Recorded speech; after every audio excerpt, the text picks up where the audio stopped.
नमस्कार, आप सभी को स्वागत करता हूँ रुद्र चंडिका चैनल में।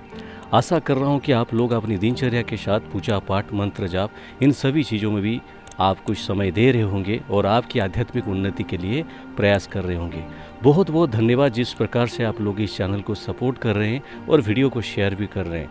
मैं यही कहना चाहूँगा कि हर वीडियो में मेरी ये प्रयास रहता है कि आप लोगों तक जो बातें हैं वो पूर्णतः पहुँचे और आप समझ पाएँ और आपकी जो साधना है, आप जो कुछ उपासना कर रहे हैं, उसमें मैं कुछ आपका मदद कर पाऊँ ताकि आप लोगों की जो आध्यात्मिक उन्नति है वो आगे बढ़ते चला जाए। बहुत सारे लोगों का प्रश्न रहता है कि जब हमारी मंत्र साधनाएं होती हैं, मंत्र साधना कर रहे हैं, उसमें जो अनुभूतियाँ होती हैं, सर्वप्रथम किसको कहना चाहिए या फिर नहीं कहना चाहिए, क्या कहना उचित रहेगा, अगर कहेंगे तो क्या उसका कोई दुष्परिणाम मिलेगा।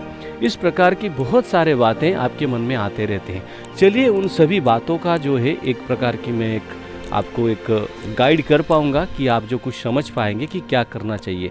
सर्वप्रथम मैं आपको एक बात बताना चाहता हूँ। साधक कुछ इस प्रकार के होते हैं जिनको गुरु मंत्र मिलता है, उनके गुरु से मंत्र मिलता है या फिर साधना उनके गुरु से प्राप्त होता है।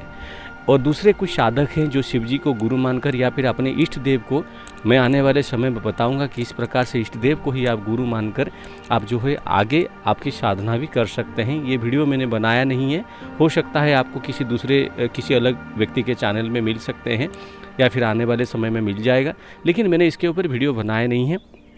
तो मैं यही कहूँगा कि मैंने जो कहा है कि शिव जी को गुरु रूप में वर्ण करने के बाद कैसे आप साधना करेंगे और आप आगे बढ़ पाएंगे, इसके बारे में बताया।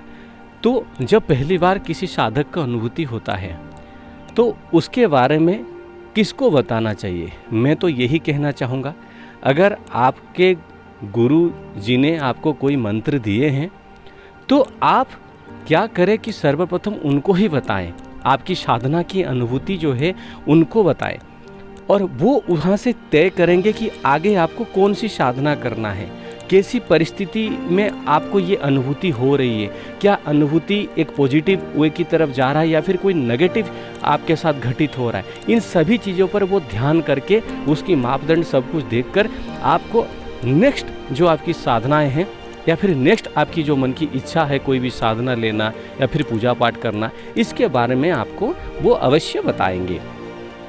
दूसरी बात है, जो शिव जी को गुरु रूप में वर्ण किए हैं उनकी जब साधनात्मक अनुभूति होता है वो किसको बताएं। सर्वप्रथम यही बातें हैं, सेम प्रोसीडियर है, लेकिन यहाँ पे थोड़ा विधि अलग हो जाएगा भैया। पहली तो बात है, बाबा भोलेनाथ की अगर आप पूजा पाठ करके उनको स्मरण करके उनकी प्रार्थना करके आपने साधना किए हैं, आपने पूजा पाठ किए हैं, तो ये कहिए, बाबा से प्रार्थना करिए कि बाबा मैंने जो ये साधना प्रारंभ किया था इसकी मुझे ये अनुभूति हुआ है, आगे की जो मार्गदर्शन है आप हमें करिए। आप लोग ऐसे सोचते होंगे, अरे हमारे तो देहधारी गुरु नहीं है, हमें साधना अनुभूति हो रहे हैं, हम किसको क्या बताएं। लेकिन ऐसा नहीं है दोस्तों। आप कभी भी अगर साधना कर रहे हैं तो आप ऐसा है कि आप जो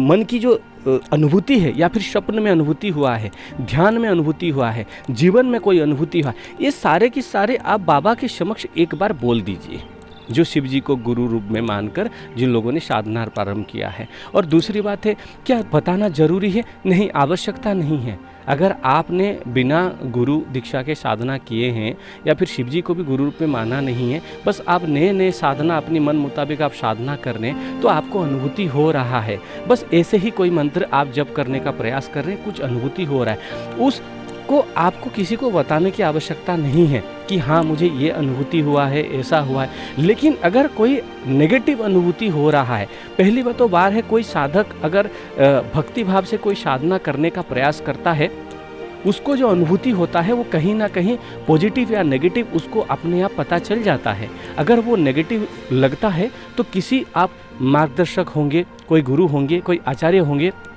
कोई पंडित जी होंगे, किसी से इस विषय में इसके बारे में आप चर्चा करिए कि मैंने अमुक साधना किया था, इसके वजह से मेरे साथ थोड़ा ऐसा हो रहा है, क्या ये सही हो रहा है, गलत हो रहा है। अगर वो जानकार होंगे तो आपको बता देंगे, अगर नहीं जानते होंगे बोलेंगे कि नहीं आप थोड़ा और किसी से पूछ लीजिए, इसके बारे में मुझे कुछ नहीं पता चल रहा है। तो पहली बात है, आप सर्वप्रथम जब भी अनुभूति आपको होता है, चाहे वो स्वप्न में या फिर ध्यान में अनुभूति होता है, सर्वप्रथम अगर गुरु मंत्र है तो गुरु को ही बताएं।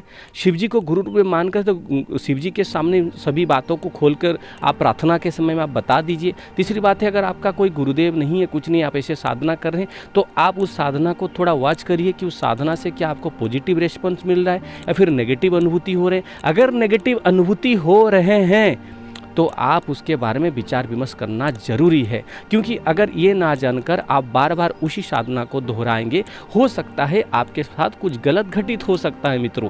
तो इसीलिए जब भी कोई साधना आप करते हैं, कोई मंत्र जप करने का प्रयास करते हैं, तो वो जो साधना की अनुभूति है वो आप एक ऐसी चीज़ में एक जो है ना, उस साधना की अनुभूति को आप सही दिशा की तरफ लेने की प्रयास करें। उसको अच्छी दिशा की तरफ लेकर आप साधना अनुभूति को जो है आप शेयर कर सकते हैं आपके गुरु के साथ, बाबा को बता सकते हैं। बाबा उसके बाद कुछ ना कुछ मार्ग आपको दिखा सकते हैं। अगर कोई भी नहीं है तो 1-2 बार साधना करने के बाद अगर पॉजिटिव अनुभूति हो रहा है तो आगे साधना आप सोचिए कि उसको आगे लेके जाए। ये आपकी मन ही, आपकी विवेक ही आपको बताएगा, कोई दूसरा व्यक्ति नहीं बताएगा।